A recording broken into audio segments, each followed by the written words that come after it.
Christmas Eve at my parents' house had always followed a script so rigid it felt laminated.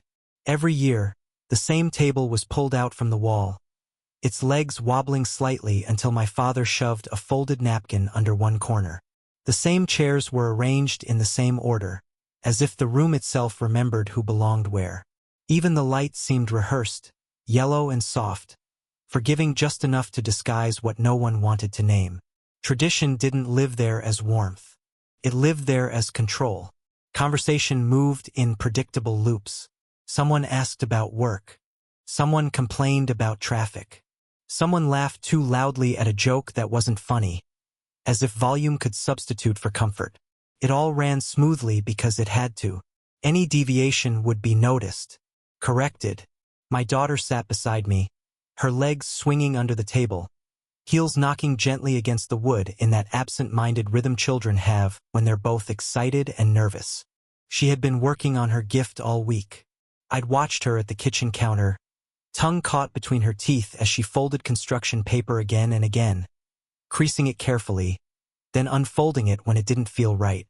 The paper was already soft at the edges from how often she'd handled it. The ribbon was taped down instead of tied. Her fingers still struggled with knots, and frustration made her quiet in a way that worried me. She carried the gift with both hands now, holding it like something fragile, something that might dissolve if she squeezed too hard.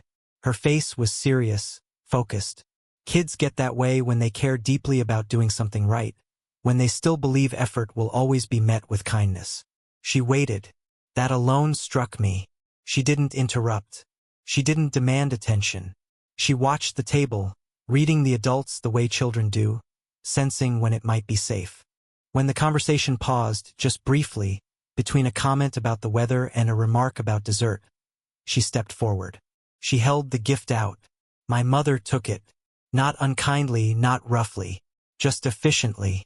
She glanced at it the way one might glance at mail, something to be sorted later, and placed it on the table beside her plate without opening it. The motion was casual, practiced, almost unconscious. And then she said it. Not loudly, not in a whisper, just enough to land. I don't take gifts from the child of a loser. The words didn't echo. They didn't need to. They dropped straight down, heavy, precise. The construction paper slid off the table, brushing against the tablecloth, and landed near the leg of my mother's chair. It made a soft sound, barely audible. Still, it felt louder than the sentence that had sent it there. For a moment, only a moment, the room froze. There's always that fraction of a second after something unforgivable is said, when everyone instinctively checks the air to see what's allowed. Who will speak? Who will pretend nothing happened? Who will be brave enough to make it real? My daughter didn't cry. That's what people always expect children to do. Cry, collapse, make their hurt visible so adults can either comfort them or dismiss them. But she didn't do that. She didn't even look surprised. She blinked once, slowly, as if she were filing the sentence away, trying to understand where it fit. Then she pulled her hands back to her chest and stood there, still waiting. Waiting for what, I don't know.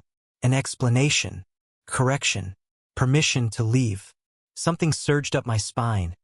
Heat, pressure, a rush of words colliding all at once. Years of swallowed sentences lined up, ready to be deployed. I was already leaning forward, already feeling my mouth open.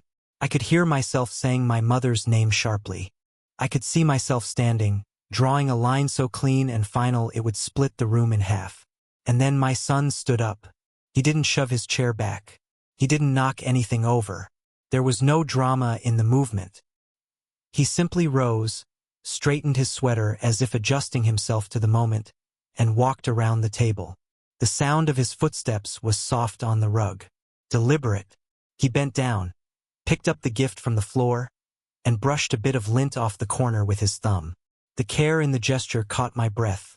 How gently he handled it, as if the paper itself might feel shame. He turned to his sister and handed it back to her with both hands. "Your gift is good," he said. His voice wasn't raised. It didn't shake. It was clear in the way truth sometimes is when it doesn't need defending. "You worked hard on it." Then he did something I hadn't expected. Something that shifted the air in a way no argument ever could. He pulled his chair out from the table, not dramatically, just enough to free it, and then he didn't sit in it. Instead, he lowered himself to the floor, cross-legged, right at her level. The hardwood was cold. I could see him register it and ignore it. He patted the spot next to him. "Sit with me." She hesitated for half a second, then crossed the small distance between them and sat down. Her shoulder pressed against his arm. She leaned into him without looking up, as if this was exactly where she'd been meant to be all along. No one laughed. My mother opened her mouth, closed it. Her eyes flicked around the table, searching for backup, for someone to smooth this over, to return things to their proper order. My sister stared hard at her plate, suddenly fascinated by the pattern in the china. Someone reached for a glass, then stopped, unsure what movement would be acceptable now. The silence that followed wasn't awkward. It was instructional. It taught everyone in the room what mattered more than politeness. It made clear what behavior would no longer be absorbed quietly. No one had been scolded. No one had been shamed. The boundary was there anyway, visible, immovable.